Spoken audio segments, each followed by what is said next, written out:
What if the most important decision of your life is one you've been actively avoiding? Life presents us with a relentless stream of choices. We dedicate immense energy to them: what to do, who to please, which path to take. Yet, we consistently sidestep the single most critical choice: the choice to fully inhabit our own existence. Not the version your family envisioned, not the mold society provides, not the ideal you strive toward, but the raw, unedited you. And here is the profound secret: the instant you genuinely make that selection, the moment you pick your own essence, not from ego, but from a quiet understanding of your true nature, your entire reality shifts. The shift happens not because you start doing anything extraordinary, but because you cease a deeply ordinary activity. You stop performing. The performance of a lifetime is a prison of your own making. So, let me pose a question. When was the last time you paused and truly inquired, is this my life, or am I merely an actor in a play written by others? For the unseen judges in your mind who are constantly evaluating, scoring, and critiquing, most never ask, too engrossed in the act, in trying to succeed, to validate their existence to an audience that isn't really there. But what occurs when the curtain falls? What happens when you, at last, select yourself? The answer is likely not what you expect. We're conditioned to believe that self-selection is a selfish act, that it means leaving people behind, shirking duties, escaping to a remote beach to vanish. But that is a misunderstanding. Choosing yourself is not a rejection of life. It is the ultimate embrace of it. It is the recognition that you are not an accident in the cosmos, but an expression of it.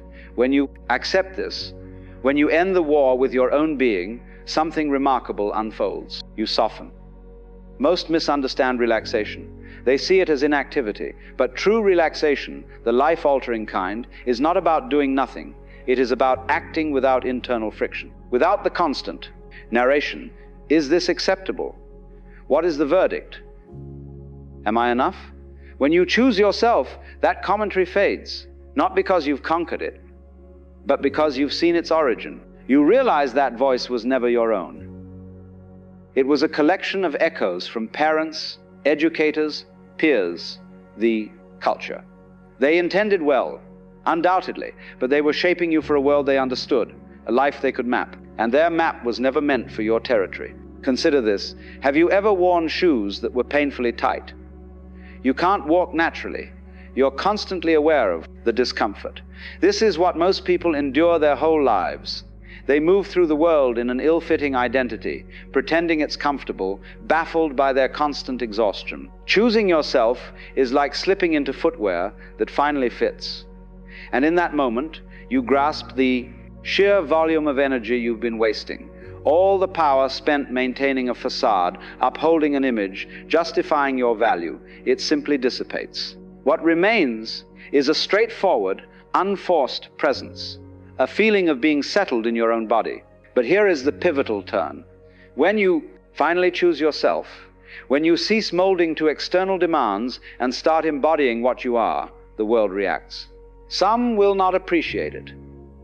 In fact, some will feel profoundly unsettled by it. Your genuineness reflects their own performance. Your liberty outlines their confinement, and that creates tension. So, they will attempt to draw you back in. They will challenge your decisions. They will say, you're different. They will label you self-centered, reckless, naive. And if you are not rooted, you might believe them. You might think, perhaps they are correct. Maybe I should return to the familiar. It was secure there. At least it was known. But you cannot truly return. Once you have sampled real autonomy, once you have felt what it is to live from your core instead of from external pressures, you cannot unknow that sensation. It is like emerging from a trance.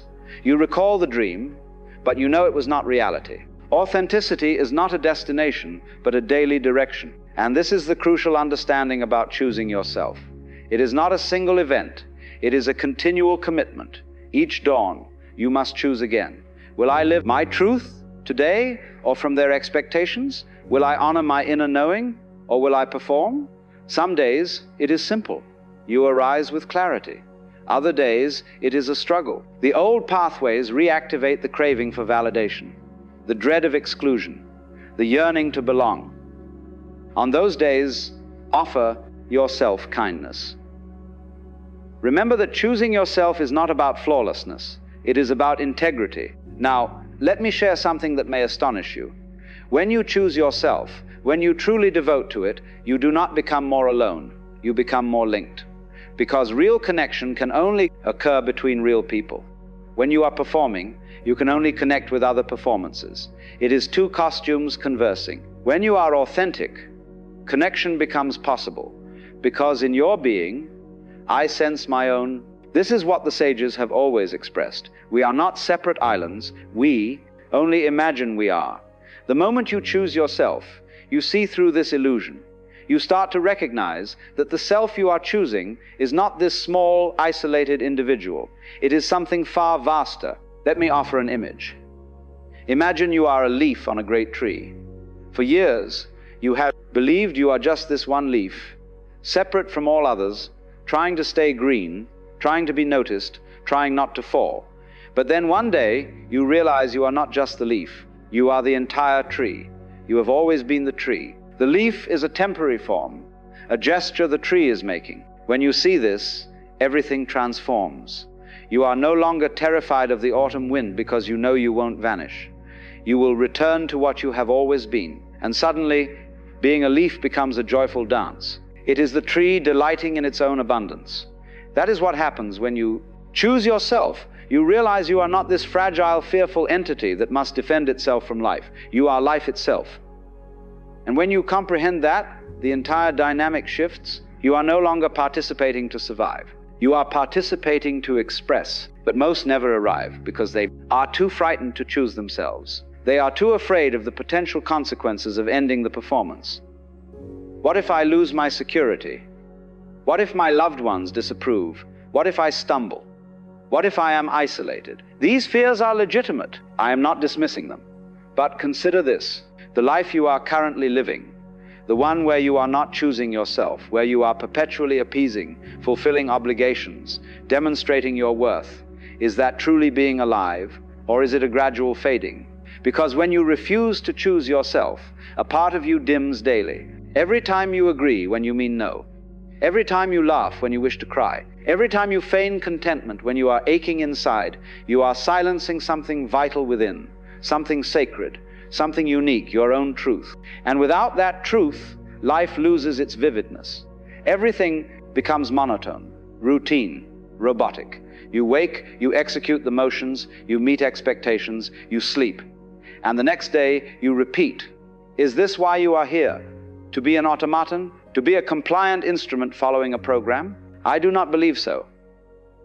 I believe you came here to be vibrant, to experience profoundly, to love openly, to know the entire spectrum of human feeling. And you cannot do that if you are not being yourself. You cannot do that from behind a barrier, following a script authored by another. So, what truly happens when you finally choose yourself? You awaken, not slowly, not partially, but suddenly, intensely, utterly, like a blast of light into a sealed room. Everything you assumed was permanent begins to dissolve. Everything you deemed crucial starts to appear insignificant. And all you overlooked, all you dismissed because it did not fit the narrative, that begins to come into focus. You start to perceive your life as it genuinely is, not as you have narrated it to yourself, not as others have dictated it should be, but as it actually is. Here, in this breath, and perhaps you see your work is misaligned. Perhaps you recognize a relationship is not nourishing. Perhaps you understand the structure you have assembled is not the home you desire.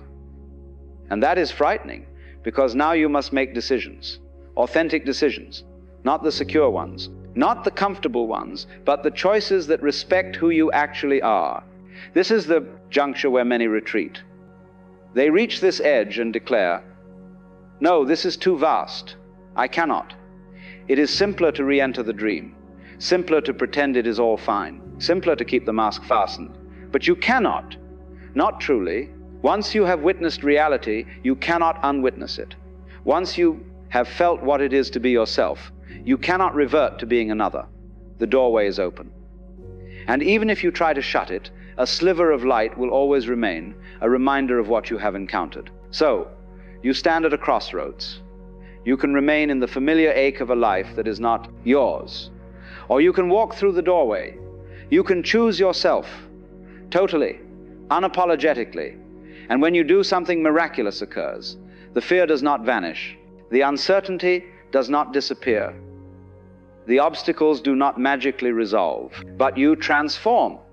You become present. You become authentic. You become alive in a way previously unknown because you are no longer divided. You are no longer in conflict with yourself.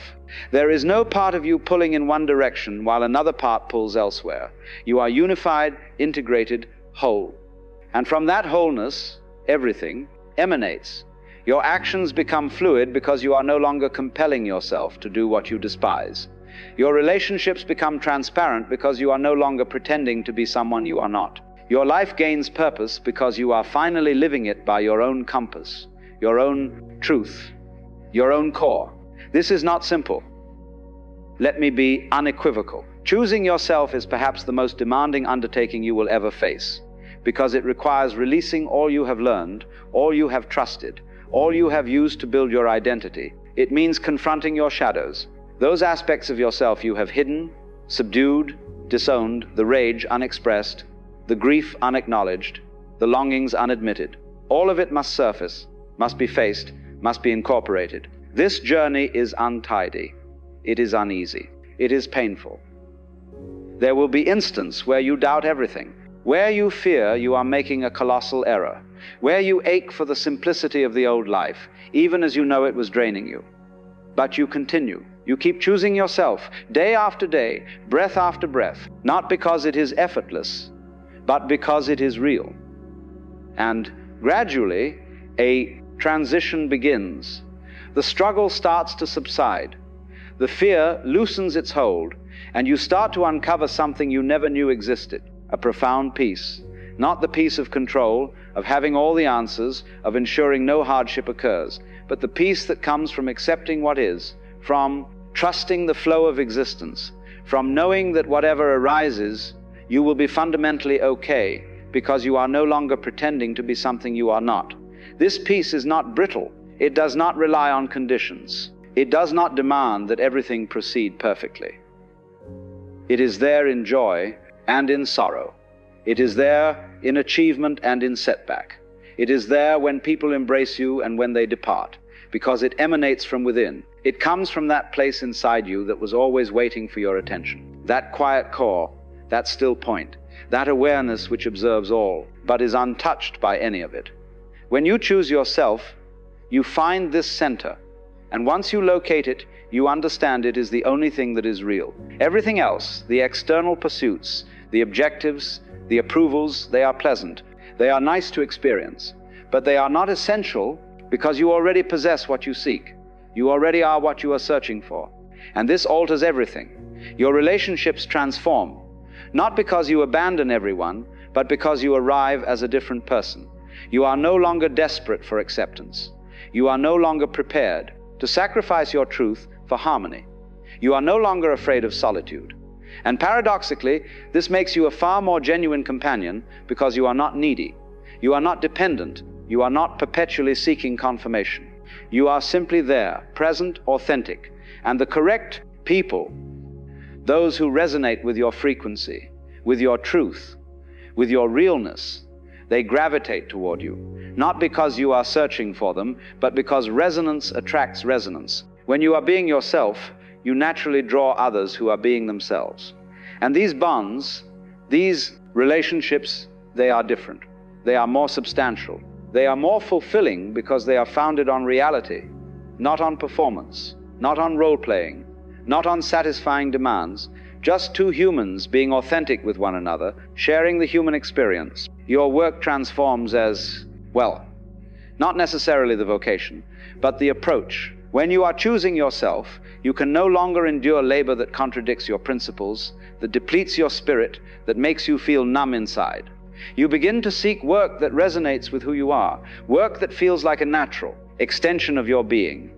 And when you find it, your contribution becomes powerful. not because you are striving to be, but because that is what manifests when life moves through you without resistance. Even your physical form changes. The strain you have carried for decades begins to melt. The aches, the digestive issues, the persistent discomfort, much of it was your body's signal that something was amiss, that you were living in misalignment, that you needed to choose yourself. And when you finally listen, the body eases. It heals because it is no longer battling itself. It is no longer straining to be something it is not. So here we are. I have described what unfolds when you choose yourself.